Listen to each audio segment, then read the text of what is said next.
ஓம் ஞானரூபாய வித்மஹே சக்தி அம்சாய தீமஹி தன்னோ சக்தி அம்மா பிரச்சோதயாத். ஓம் நமோ நாராயணி ஓம் நமோ நாராயணி ஓம் நமோ நாராயணி. இன்று நல்ல நாள்.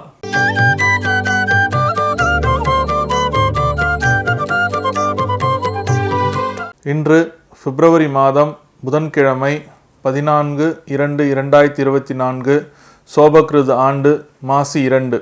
நல்ல நேரம் காலை 9:30 மணி முதல் 10:30 மணி வரை, மாலை 4:30 மணி முதல் 5:30 மணி வரை.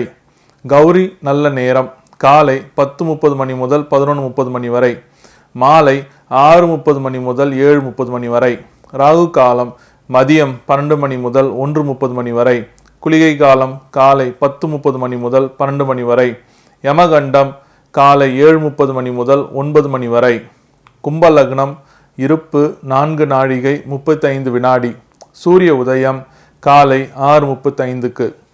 திதி இன்று மாலை 6:28 வரை பஞ்சமி, பின்பு ஷஷ்டி. நட்சத்திரம் இன்று மாலை 4:39 வரை ரேவதி, பின்பு அஸ்வினி. நாமயோகம் இன்று அதிகாலை 4:15 வரை சாத்தியம், பின்பு சுபம்.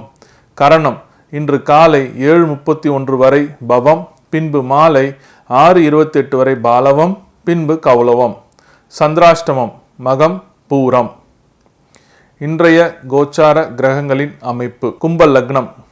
கும்பத்தில் சனி பகவான், சூரிய பகவான், புதன் பகவான். மீனத்தில் ராகு பகவான், சந்திர பகவான். மேஷத்தில் குரு பகவான். கன்னியில் கேது பகவான். மகரத்தில் செவ்வாய் பகவான், சுக்கிர பகவான்.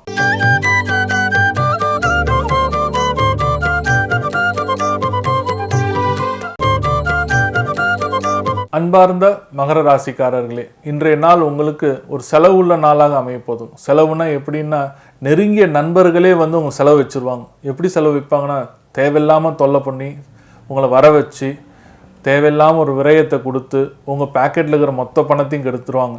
ஸோ அதனால் இவங்களோட பிரச்சனைகள் எப்போ வரும்னா, வீக்கெண்ட்ஸ், அதாவது சாட்டர்டே சண்டே அந்த மாதிரி நாட்களில் தான் வந்து உங்களுக்கு வந்து இவங்கெல்லாம் தொல்லை பண்ணுவாங்க. அப்போது நண்பர்கள் தொல்லை பண்ணாங்கன்னா, பேக்கெட்டில் 500 ரூபா வச்சுக்க வேண்டிய நேரத்தில் ஒரு 200 ரூபா வச்சுக்கோங்க. கம்மி பண்ணி வச்சுங்க, அதிகமாக வைக்காதீங்க. அதே போல் வந்து ஜிபே பண்ணலாம், ஆன்லைனில் பண்ணலாம் அப்படி ஏதாவது சொன்னாங்கன்னா, இது கிடைக்கல, சார்ஜ் இல்லை, இப்படி ஏதாச்சும் ஒரு சொல்லி மழுப்பி அவங்கள்ட்ட தப்பிக்கிற வழியை பாருங்கள். இல்லைன்னா தேவையில்லாத செலவு பண்ணிவிட்டு 1000 ரூபாய் செலவு பண்ண வேண்டிய இடத்துல நீங்கள் 8000 ரூபாய் செலவு பண்ணுற மாதிரி சூழ்நிலை அமையும். யாராலனா, நண்பர்களோட தொல்லைனால. சில நேரங்களில் வந்து உங்களுக்கு கிடைச்ச வாய்ப்பை வந்து தவற விட்டுட்டோம், எனக்கு கிடைச்ச வாய்ப்பை நான் மிஸ் பண்ணிட்டேன் அப்படின்னு சொல்லிட்டு ஏங்க வேண்டிய நாளாக கூட இருக்கும். அதனால கஷ்டம் கூட படுவீங்க.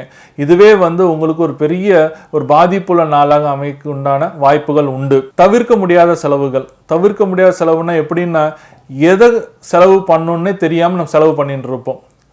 இப்போ உதாரணத்துக்கு திடீர்னு ஒரு வீட்டில் வந்து ஒரு மளிகை சாமான் வாங்கணும் அப்படின்னும் போது செலவு பண்ணிடுவீங்க. பிளான்டே இருக்காது, அன்பிளான்டு எக்ஸ்பென்சஸாக இருக்கும். அதனால் வந்து இன்னைக்கு நீங்கள் செலவு பண்ணுற மாதிரி இருந்ததுன்னா, உதாரணத்துக்கு கடைக்கு போயிட்டு ஒரு 3 கிலோ சர்க்கரை வாங்கணும்னு செலவுன்னு இருந்ததுன்னா 1 கிலோ சர்க்கரை வாங்கிட்டு வாங்க.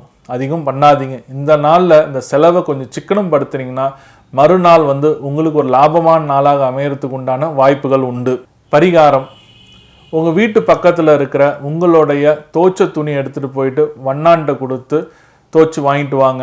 அப்படி இல்லைங்க, வண்ணான்லாம் யாரும் கிடையாது, எங்கள்கிட்ட வாஷிங் மிஷின் தான் இருக்குது அப்படின்னீங்கன்னா, நல்லா வாஷ் பண்ணிவிட்டு காய வச்சுட்டு அதை எடுத்துகிட்டு போயிட்டு பக்கத்தில் இருக்கிற அயன்காரங்க, அதான் ப்ரெஸ்ஸிங் சொல்லுவாங்க பார்த்தீங்களா, இஸ்திரி போடுறவங்க, அவங்கள்ட்ட கொடுத்து நல்லா அயன் பண்ணி வாங்கிட்டு அதை வந்து போட்டுக்குங்க.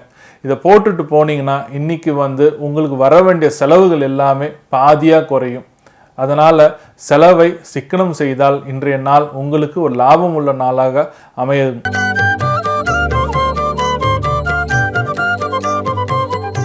கனவுகளும் பலன்களும். இன்னைக்கு கனவுகளும் பலன்களும் பகுதியில் பார்க்க போகிற கனவு, கரடியை கொல்வது, தடைகள் உடைந்தெறிதல். அதுதான் அர்த்தம். நீங்கள் கரடி கூட சண்டை போட்டு அந்த கரடியை நீங்கள் கொல்ற மாதிரி ஒரு விஷுவலைஸாக ஒரு கனவு வந்துச்சுன்னா அதுக்கு என்ன அர்த்தம் தெரியுங்களா?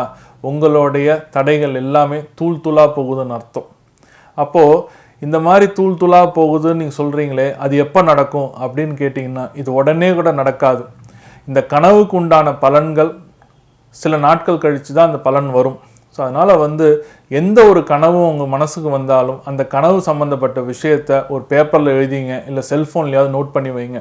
அது எப்போ நடக்குதோ உங்களுக்கு அப்போ தான் தெரியும், ஓகே இந்த கனவோட பலன் இது தான் அப்படின்னு சொல்லி உங்களுக்கு தெரிய வரும். அப்போ உங்களுக்கு இந்த கனவு மேலே அதிகமான ஒரு நம்பிக்கையும் வரும்.